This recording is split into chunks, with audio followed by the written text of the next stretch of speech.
요셉의 해몽대로 7년간의 대흉년이 있은 후 온 땅에 7년간의 대흉년이 시작이 되었습니다. 흉년이 거듭될수록 양식은 급격하게 떨어졌습니다. 이젠 굶지 않기 위해 사람들은 애굽으로 양식을 사러 와야만 하는 지경에 이르렀습니다. 가나안 땅에 살고 있던 야곱의 가족들 역시 오랜 흉년으로 양식이 점점 떨어지고 있었습니다. 이대로 있다간 모두 굶어 죽고 말 것입니다. 야곱은 어떻게 해서든 가족들이 먹을 양식을 구해야만 했습니다. 들리는 소문에 애굽 땅에 많은 양식이 비축되어 있다고 합니다. 야곱은 고민 끝에 아들들을 불러 애굽으로 가서 양식을 구해오라고 시켰습니다. 그렇게 10명의 아들들이 애굽으로 양식을 사기 위해 길을 나섰습니다. 요셉을 잃고 난 후 야곱에겐 11명의 아들이 남아 있습니다. 그러나 이번 여행길에 나선 아들들은 10명이었습니다. 야곱은 베냐민이 이번 여행길에 동참하길 원치 않았습니다. 야곱은 라헬의 남은 아들만큼은 잃고 싶지 않았던 것입니다. 야곱의 편애는 이제 베냐민에게 집중되었습니다. 어찌되었든 길고 긴 여행 끝에 레아의 아들들이 애굽 땅에 당도하였습니다. 그들은 곧장 양식 파는 곳으로 갔습니다. 때마침 애굽 총리가 된 요셉이 곡간을 시찰하고 있었습니다. 이제 요셉은 애굽의 모든 곡식을 사고 파는 정권을 가진 책임자입니다. 성도 여러분, 아이러니하지 않습니까?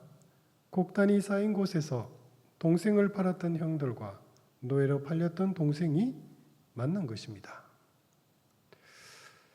성도 여러분, 불행과 비극으로 가득 찬 인생을 바라보며 우리가 가지는 의무는 이것입니다. 세상에 만연한 이 모든 악행들도 하나님의 뜻일까요? 어떤 끔찍한 재난을 당할 경우 우리는 원망하듯이 말합니다. 하나님이 살아계시다면 어떻게 이런 일이 일어날 수 있습니까? 그것은 선하신 하나님께서 어떻게 이토록 끔찍한 비극을 그냥 내버려 두셨냐는 항변입니다.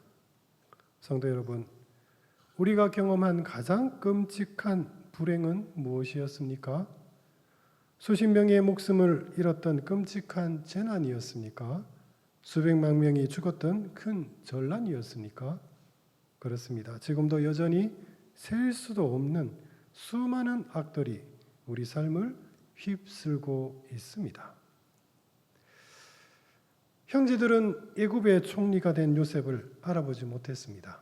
그들은 요셉에게 엎드려 절하며 양식을 구할 수 있게 해달라고 간청했습니다. 절하는 그들을 보는 순간 요셉은 단번에 자기 형들임을 알아보았습니다. 요셉 마음에 반가움과 함께 지난날의 고통이 떠올랐습니다. 정말 매정했던 형들이 아닙니까? 그리고 요셉은 어린 시절 자신이 꾸었던 꿈이 생각이 났습니다. 꿈에 형제들의 곡단이 자신의 곡단에게 절하고 하늘의 11별이 자신을 향해 절하였습니다. 당시 그 꿈을 이야기했다가 형들에게 호되게 꾸지람을 들었습니다. 심지어 형들은 요셉을 노예로 팔며 내 꿈이 어떻게 이루어지는지 두고 보자라며 비웃었습니다. 그런데 놀랍게도 그 옛날 꿨던 꿈이 오늘 실현된 것입니다. 과거를 회상하다 문득 요셉은 한 가지 의구심이 생겼습니다. 형들은 지금도 여전히 자신을 미워하고 있을까요? 이들은 여전히 동생을 팔아먹는 악한 사람들입니까? 그렇다면 자기 동생 베냐민은 지금 어떻게 지내고 있을까요? 요셉 마음에 한 가지 묘책이 떠올랐습니다. 요셉은 일단 모른 척하며 물었습니다. 너희들은 어디서 왔느냐? 애굽 총리의 갑작스러운 질문에 형제들은 두려워하며 말합니다. 저희들은 가나안 땅에서 곡식을 사러 온 사람들입니다. 요셉이 엄한 목소리로 문책하였습니다. 아니다. 너희들은 이 나라를 엿보러 온 정탐꾼이 분명하다. 당황한 형제들이 말합니다. 아닙니다. 저희들은 한 아버지를 둔 12명의 형제들입니다. 한 명은 지금 애굽 땅의 아버지와 함께 있고 다른 한 명은 그냥 없어졌습니다. 요셉은 그냥 없어졌다는 한 명이 바로 자신임을 알았습니다. 요셉은 더욱더 다그쳤습니다. 너희들의 말이 참 횡설수설하구나. 처음에는 자신들을 12형제라고 소개했다가 지금 이 자리에 10명밖에 없는 것을 깨닫고는 부랴부랴 변명한 것이 아니더냐. 너희 말이 앞뒤가 맞지 않는 것을 보니 너희들은 정답권이 분명하다. 형제들은 눈이 캄캄해졌습니다. 그저 자신들의 말이 진실임을 호소할 수밖에 없었습니다. 요셉이 다시 말했습니다. 좋다. 그렇다면 너희 말이 진실임을 증명해 보여라. 너희 가운데 한 명은 옥에 갇혀 있고 다른 9은 집으로 돌아가 아버지와 함께 있다던 그 동생을 내게 데리고 오너라. 그래야면 내가 너희 말이 진실임을 믿겠다. 그리고 요셉은 형제들을 옥에 가두었습니다. 옥에 갇힌 그들은 지난날 자신들의 악행을 기억하며 후회하였습니다. 지금 이 고초를 겪는 것은 지난날 우리가 동생에게 한 악행 때문이구나. 그렇게 3일이 지났습니다. 요셉은 시므온만 옥에 가두고 다른 형제들은 풀어주었습니다. 풀려난 9 형제들은 더 큰 걱정이 음습했습니다. 왜냐하면 베냐민을 애굽 총리에게 데리고 가는 것을 아버지가 완강하게 반대할 것이 분명했기 때문입니다. 그렇다고 하여 베냐민을 데리고 오지 않는다면 이번에는 시므온을 애굽에 버리고 도망친 죄를 짓는 꼴이 되고 맙니다. 이러지도 저러지도 못한 채 큰 걱정만 안고 집으로 돌아왔습니다. 집에 도착한 형제들은 아버지 야곱에게 애굽에서 겪었던 일을 말했습니다. 야곱은 깜짝 놀랐습니다. 지금 둘째 아들이 애굽 감옥에 갇혀 있고 설상가상으로 막내 아들까지 애굽으로 보내야 한다는 것입니다. 야곱은 베냐민을 애굽으로 보내기를 완강하게 거부하였습니다. 성도 여러분, 상황이 참 이상하게 돌아가고 있지 않습니까? 베냐민을 애굽으로 데리고 오라고 명한 사람은 다름 아닌 요셉입니다. 그리고 베냐민이 애굽으로 가는 것을 완강하게 거부하는 사람은 그의 아버지 야곱입니다. 그리고 그 둘 사이에서 형제들은 안절부절 못하고 있습니다. 아버지의 반대를 마냥 탓할 수도 없습니다. 왜냐하면 아버지가 고집을 부리는 근본적인 이유가 과거 자신들이 아버지에게 지은 죄 때문이라는 사실을 너무나 잘 알고 있었기 때문입니다. 그렇다고 해서 이대로 계속 묵과할 수도 없습니다. 지금도 여전히 식량은 줄어들고 있습니다. 양식이 모두 떨어지는 순간 다른 대안이 없습니다. 결국 유다가 나서서 아버지를 설득하기 시작했습니다. 아버지, 제가 목숨을 걸어서 베냐민의 생명만큼은 반드시 지키겠습니다. 그러니 이만 베냐민을 애굽으로 보내는 것을 허락해 주십시오. 과거 요셉의 형들은 동생을 미워하던 사람들이었습니다. 그런데 지금은 자기 목숨을 담보로 해서라도 동생만큼은 구하겠다고 약속하는 사람들로 변해 있군요. 아들들의 거듭된 설득에 결국에 야곱은 체념하듯이 허락할 수밖에 없었습니다. 내가 자식을 잃게 되면 이르리로다. 아버지의 허락을 받고서야 형제들은 베냐민과 함께 애굽으로 출발할 수 있었습니다. 그러나 야곱은 아직 알지 못했습니다. 자신이 가장 사랑했던 아들 요셉이 지금 애굽에 살아 있다는 사실을 말이죠. 오랜 여행 끝에 형제들은 다시 요셉 앞에 섰습니다. 요셉은 한눈에 형제들 가운데 서 있는 베냐민을 알아보았습니다. 베냐민은 어머니 라헬이 낳은 그의 친동생입니다. 애굽으로 팔려갈 때 베냐민은 갓난아기였습니다. 하지만 이제는 어엿한 청년이 되어 있군요. 요셉은 감회가 남달랐습니다. 요셉은 간신히 마음을 진정시키고 하인들에게 말했습니다. 이들을 집으로 인도하라. 이들과 함께 점심 식사를 할 것이다. 총리의 식사 초대에 형제들은 덜컥 겁이 났습니다. 또다시 꼬투리를 잡을지 누가 알겠습니까? 하지만 형제들이 총리 집에 방문하니 그동안 옥에 갇혀 있던 시므온이 풀려나 있었습니다. 시므온의 건강한 모습을 보고 그제야 형제들은 안심할 수 있었습니다. 점심시간에 요셉이 집으로 돌아왔습니다. 형제들은 요셉을 보자마자 땅에 엎드려 절했습니다. 요셉이 물었습니다. 너희 아버지는 안녕하시냐? 형제들이 대답합니다. 저희 아버지는 평안하시고 지금도 생존해 계십니다. 요셉이 다시 물었습니다. 너희들이 말한 동생이 이 소년이냐? 아이야, 하나님이 내게 은혜 베푸시기를 원하노라. 순간 요셉 눈에서 눈물이 왈칵 쏟았습니다. 당황한 요셉은 눈물을 감추기 위해 서둘러 옆방으로 들어갔습니다. 그리고 그곳에서 소리 내지 않고 한참을 울었습니다. 마음을 진정한 요셉이 다시 식탁으로 돌아왔습니다. 형제들은 안내에 따라 자신이 앉는 자리 순서를 보며 깜짝 놀랐습니다. 형제들의 나이 순서대로 차례차례 자리에 앉히는 것이 아니겠습니까? 애굽 총리가 어찌 자신들의 나이까지 알고 있는 것일까요? 이상한 일은 여기서 멈추지 않습니다. 애굽 총리는 유독 베냐민을 아끼며 동생에게 5배나 더 많은 음식을 주었습니다. 참 이상한 식사 자리였습니다. 사실 형제들에게 있어 이번 애굽행은 목숨을 건 여행이었습니다. 그런데 예상과 다르게 극진한 대접을 받은 형제들은 어리둥절했습니다. 이후 애굽 총리의 배려 가운데 모든 일이 일사천리로 진행되었습니다.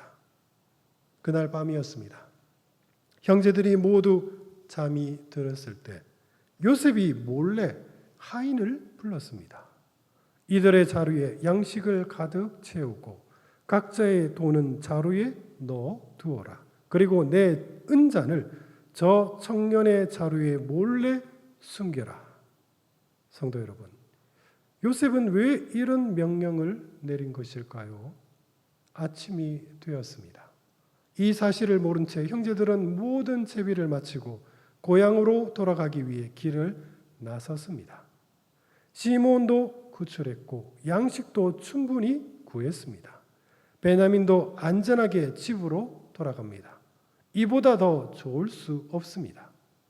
애굽 땅을 이제 막 벗어날 무렵 저 멀리서 한 무리가 자신들을 향해 달려오고 있었습니다.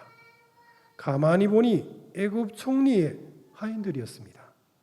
그들은 당도하자마자 호통을 칩니다. 너희들은 어찌 선을 악으로 갚느냐? 그 불호령을 형제들은 이해할 수 없었습니다. 우리 주인의 집에서 은잔이 없어졌다. 그 은잔은 주인님이 가장 아끼는 물건이다. 그런데 너희는 어찌하여 그 은잔을 훔쳤더냐? 형제들은 깜짝 놀랐습니다. 자신들은 그 어떤 물건도 훔치지 않았습니다. 저희가 어찌 은잔을 훔치겠습니까? 만약 저희 집에 그 은잔이 나온다면 저희를 종으로 삼으십시오. 말이 끝나자마자 하인들이 짐들을 수색하기 시작했습니다. 큰형 루벤부터 시작하여 차례차례 짐을 뒤집니다. 그리고 마지막 베냐민의 짐을 수색할 때 문제의 그 은잔이 발견되고 말았습니다. 뜬금없이 발견된 은잔을 보며 형제들은 어찌할 바를 몰랐습니다. 결국 형제들은 다시 요셉 앞으로 끌려올 수밖에 없었습니다. 요셉이 호통을 쳤습니다. 너희는 어찌하여 내 은잔을 훔쳤느냐? 형들이 말합니다. 저희 집에서 은잔이 발견되었으니 저희가 무슨 변명을 하겠습니까? 저희들의 정직함을 어찌 증명할 수 있겠습니까? 저희가 당신의 종이 되겠습니다. 요셉이 말합니다. 아니다. 너희 모두가 종이 될 필요는 없다. 은잔을 훔친 자만 내 종이 되고 다른 형제들은 너희 아버지 집으로 돌아가라. 성도 여러분, 요셉은 형제들에게 왜 이런 말을 한 것일까요? 요셉은 생각했습니다. 만약 형제들이 여전히 동생을 시기하고 미워하는 악인들이라면 지금 같은 상황에서 분명 베냐민을 버리고 도망갈 것이 분명합니다. 과거 자신이 그렇게 버림받았지 않았습니까? 요셉은 마지막으로 형제들의 본심을 확인하고 싶었습니다. 베냐민만 종으로 삼겠다는 말에 형제들이 동요하기 시작했습니다. 아버지에게 뭐라고 약속했습니까? 넷째 형 유다가 울며 호소합니다. 만약 베냐민이 집으로 돌아가지 않는다면 저희 아버지가 큰 충격에 돌아가시고 말 것입니다. 제가 베냐민 대신 당신의 종이 되겠습니다. 그러니 부디 동생만큼은 무사히 집으로 돌려보내 주십시오. 성도 여러분, 그 옛날 요셉을 노예로 팔자고 제안했던 형제는 누구입니까? 다름 아닌 유다였습니다. 이어서 다른 형제들이 역시 동생 대신에 자신들이 종이 되겠다고 요셉에게 매달렸습니다. 성도 여러분, 과거 동생을 그토록 미워했던 형들에게 무슨 일이 있었던 것일까요? 분명한 것은 지금 이들은 동생을 자신의 목숨보다 더 사랑하는 형제들로 변해 있다는 사실입니다. 형제가 서로 사랑하는 모습을 보며 요셉은 너무나도 크게 감격했습니다. 더 이상 형제들에게 자신을 숨길 수가 없었습니다. 마침내 요셉이 큰 소리로 울며 말합니다. 형님들, 제가 바로 당신의 동생 요셉입니다. 우리 아버지께서는 아직 살아 계십니까? 요셉의 갑작스러운 고백에 그 자리에 있던 모든 형제들이 깜짝 놀라 아무 말도 하지 못했습니다. 바로 그때 요셉은 지난날 자신이 왜 애굽에서 종살이를 했고 왜 지금 애굽의 총리가 되었는지를 깨닫게 되었습니다. 지금까지 몰랐던 하나님의 어떤 계획을 요셉은 엿본 것입니다. 하나님의 섭리에 크게 감동한 요셉이 형제들에게 말합니다. 형님들, 제가 바로 형님들이 애굽에 판 요셉입니다. 그러나 저를 이곳에 팔았다고 하여 형님들은 두려워하지 마십시오. 돌이켜보건대 제가 애굽에 온 것은 형님들이 저를 팔았기 때문이 아니라 하나님께서 저를 애굽으로 보내셨기 때문입니다. 지금은 온 세상이 흉년입니다. 이 흉년은 앞으로 5년 동안 계속될 것입니다. 하나님께서는 대흉년 기간 동안 우리 가족들을 구원하시기 위해 저를 애굽에 먼저 보내셨습니다. 그리고 먼저 온 저를 이 땅의 총리로 삼아 가족들을 맞이하게 하셨습니다. 그러므로 저를 애굽으로 보내신 이는 형님들이 아니라 바로 하나님이십니다. 형님들, 이 모든 것이 다 하나님의 놀라운 섭리였습니다. 사랑하는 성도 여러분, 하나님의 계획이 놀랍지 않습니까? 야곱의 편애와 형제 간의 시기, 요셉의 억울한 종살이는 우리 눈에 그저 야곱 가정에 일어난 불행한 사건으로 보일 따름입니다. 그러나 하나님께서는 이 모든 비극들을 당신의 선한 계획 가운데 재배열하시고 그들의 악의를 놀라운 복으로 변화시키셨습니다. 성도 여러분, 하나님의 이 놀라운 계획은 언제부터 시작된 것일까요? 레아의 아들들이 죄를 지을 때 하나님께서는 그들의 악행을 묵묵히 지켜보셨습니다. 하나님께서 죄를 모른 척 눈 감았다는 말이 아닙니다.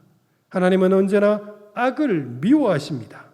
교만과 거만과 악한 행실과 패역한 입을 내가 미워하노라.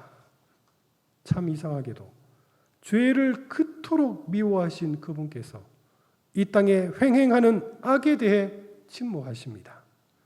동생을 받은 그들에게 꾸짖는 말씀 한마디만 하셨더라도 그들은 악행을 즉시 멈췄을 것입니다.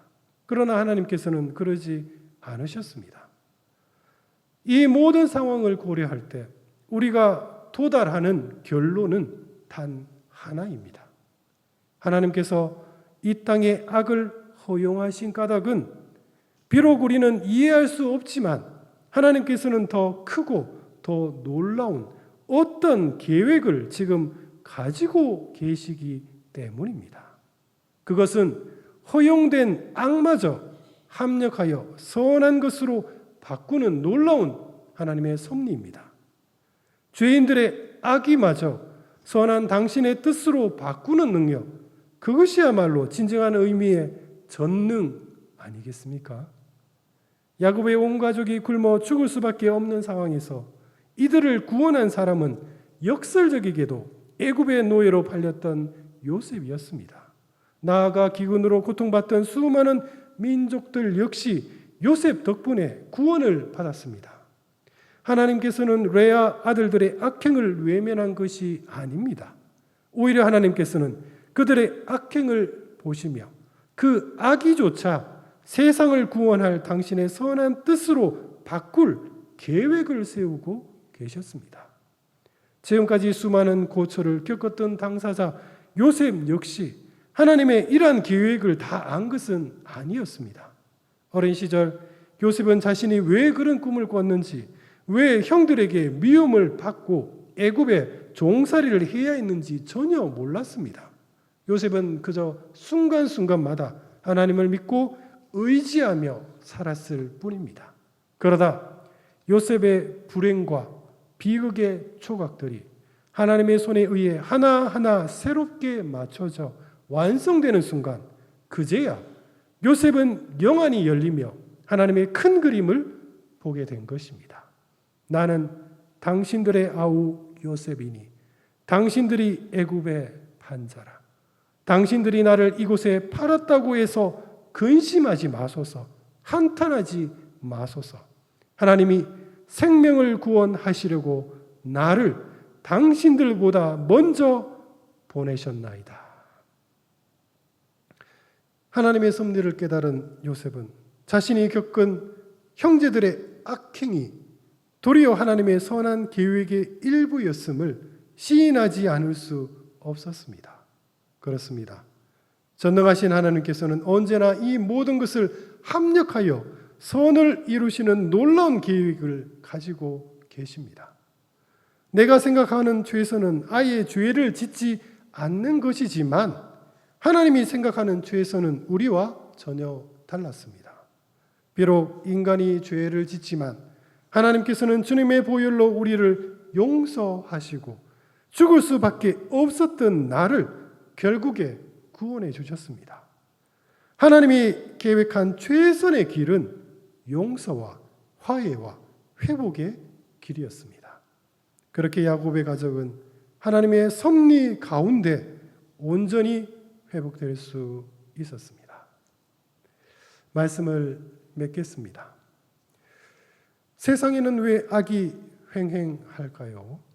우리의 불만은 선하신 그분께서 세상의 악을 왜 그냥 내버려 두시느냐는 것입니다. 끊임없는 전쟁, 끔찍한 재난, 잔혹한 범죄 등 부정적인 뉴스가 셀 수 없이 쏟아집니다.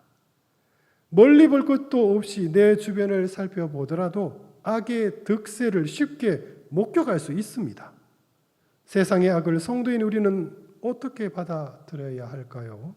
성경은 야곱 가정의 비극과 불행을 통해 악의로 가득 찬 이 세상을 하나님께서 어떻게 통치하시고 또 결국에 당신께서 어떻게 그 악을 선한 것으로 변화시키는지를 우리에게 보여줍니다. 시기심에 눈이 멀었던 형들은 아버지를 속이고 동생을 노예로 팔아버렸습니다. 성경에서 인신매매는 사형에 해당하는 죄입니다. 성도 여러분, 이것이 과연 믿음의 가정에서 일어날 수 있는 일입니까? 그런데 역설적이게도 하나님께서는 그들의 악행을 당신의 선한 계획의 한 부분으로 조정하셨습니다. 요셉의 애굽행은 형제들의 범죄였지만 하나님께서는 그 여정을 장차 있을 대기근을 준비하는 선한 계획으로 수정하셨습니다. 그리고 요셉이 애굽에서 종살이하는 동안 야곱 가정에도 큰 변화가 있었습니다. 성경은 그 자세한 내막을 밝히진 않지만 짐작컨대 요셉의 부재가 오히려 형제들의 심적인 변화를 일으키는 결정적인 계기가 된 것 같습니다. 결과적으로 요셉이 형제들과 재회했을 때 놀랍게도 그들은 완전히 변해 있었습니다. 요셉이 미심쩍어 시몬을 버리는지 베냐민을 미워하는지 시험해 봤지만 놀랍게도 형들의 변화는 진심이었습니다. 베냐민을 구하기 위해 자기 생명까지 거는 형들의 모습은 감동적이기까지 합니다. 그렇습니다. 전능하신 하나님께서 세상의 악을 허용하시는 까닭은 그 악이마저 결국에는 당신의 선한 뜻으로 바꿀 어떤 계획을 가지고 계시기 때문입니다. 성도는 세상의 악을 보며 절망할 것이 아니라 오히려 전지전능하신 하나님의 놀라운 섭리를 더욱더 기대해야 합니다. 왜냐하면 지금 이 순간에도 하나님의 놀라운 계획은 진행되고 있기 때문입니다. 그러므로 사랑하는 성도 여러분, 세상의 악의에 우리 낙심하지 맙시다. 고난 가운데 우리 더욱더 하나님의 섭리를 믿고 더 소망합시다. 우리가 알거니와 하나님을 사랑하는 자, 곧 그의 뜻대로 부르심을 입은 자들에게는 모든 것이 합력하여 선을 이루느니라. 하나님의 그 놀라운 계획이 완성되는 그날, 우리 역시 요셉처럼 감격해하며 선하신 하나님의 섭리를 찬양할 것입니다. 우리 모두 그 찬양의 날을 소망하며 믿음으로 인내합시다. 기도하겠습니다. 사랑과 은혜가 풍성하신 우리 주 하나님 아버지, 세상을 둘러보니 어찌 이다지도 많은 악들이 횡행하고 있는지요. 저희들 그 모습을 보며 낙심하거나 실망하거나 좌절할 것이 아니라 이 모든 악들조차 하나님의 전능한 능력 안에서 그 모든 것이 합력하여 선을 이루게 할 줄을 저희들을 믿음으로 믿게 하여 주옵소서. 더욱더 주의 섭리를 기대하게 하시고 이 모든 섭리가, 이 모든 하나님의 계획이 완성되는 그날 우리 역시 요셉처럼 감격해 하며 하나님을 찬양하게 하여 주옵소서. 바라옵고 우리 구주 예수 그리스도 이름으로 간절히 기도드립니다. 아멘.